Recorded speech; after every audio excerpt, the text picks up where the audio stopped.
What's up everybody, and welcome back to another video. I'm excited today to bring to you guys my Sky Striker deck profile, which is so much fun to play and, to be honest, is very competitive. We saw it won a massive event, which is crazy because everyone thought this deck was dead when Engage got banned. I've been messing around with this deck for a while and it is so much fun to still play. It has changed into a going second deck, which actually really benefits the Sky Striker strategy. So without further ado, let's jump into the deck profile. To start things off, we run the classic Sky Striker Ray. She is definitely still the best Sky Striker monster. Being able to quick effect Link Away into a Sky Striker Link monster is so good to put in a little bit of extra damage, but to also do it in your opponent's turn. When one of your monsters have been destroyed, she gets to special summon herself out. Then you can quick effect Link Away into one of your Sky Striker Links to then gain that effect during your opponent's turn. I love Ray so much, I hope she never gets touched by the ban list. Next we run one Sky Striker Ace Rose. Rose is definitely good, not as good as Ray, but still has a very cool effect that if you normal or special summon a Sky Striker Ace monster, you can special summon this card from your hand, and if an opponent's monster is destroyed by battle or card effect in the extra monster zone,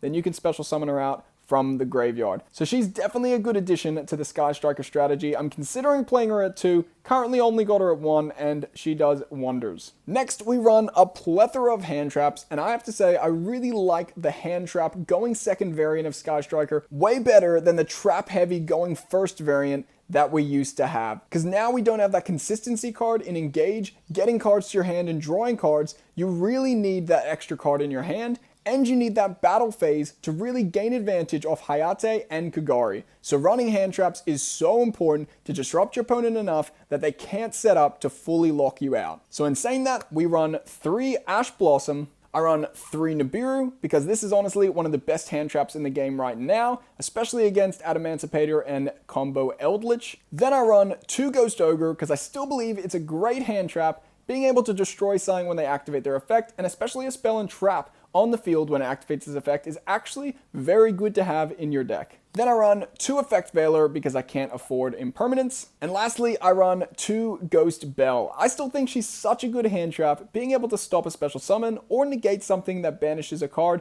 is actually really good in today's metagame. Then onto the Sky Striker spells, we run 3 Airspace Area 0. Now I like running this card at 3 because I think it's so good, being able to excavate the top 3 cards of your deck to find a Sky Striker card, but even better its second effect, that if you pop it and destroy it, which you can do at will a lot of the times, you'll be able to special summon a Sky Striker Ray from your deck, which, to be honest, in my opinion, is the better effect. So definitely still worth running this card at 3. Then I run 3 Shark Cannon. This card's fantastic to disrupt your opponent by taking a combo piece out of their graveyard, or to special summon a monster from your opponent's graveyard to be able to link into bigger monsters yourself is so good, so I love playing this card at 3. Next I run 2 Widow Anchor. I wish I could run it at 3, but the ban list did not give us that. And I also run 2 Afterburners, which I absolutely love. I think going second, it's such a good disruption, being able to destroy opponent's monster, but also if you have 3 or more spells in your graveyard, to pop a spell and trap your opponent controls. Then for the one-of Sky Striker cards, we run 1 Multi-Roll, which is your Recursion, but also it allows you to pop things you don't want anymore, like Nibiru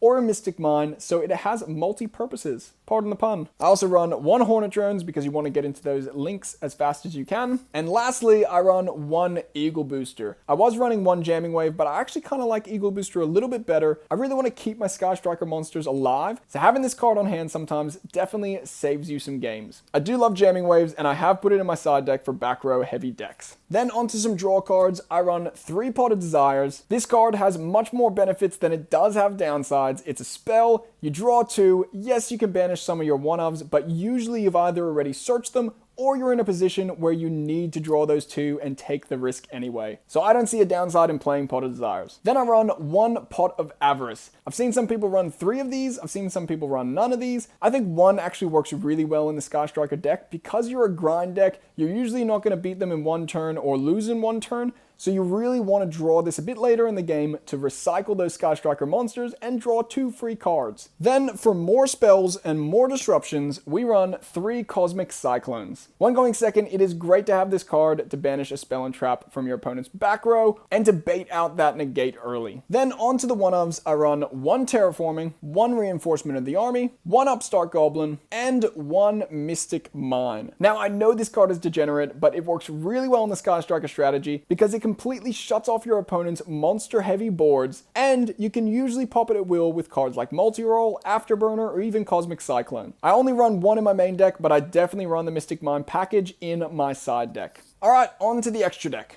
Alright, so of course we run the classic Sky Striker Link package of 3 Shizuku, who at the end phase is able to search you a Sky Striker spell card from your deck and has a very cool interaction with Multi-Roll, which I'll show you later. We then run 3 Kagari. It is awesome having this card back at 3, and it's so good to have the interaction between Hayate and Kagari to be able to get you Sky Striker spells into your hands. Speaking of Hayate, we run 3 of her. She has become your deck's consistency really because you use her attack to dump Sky Striker spells to your graveyard to then get them back with Kagari, so I definitely love Hayate now.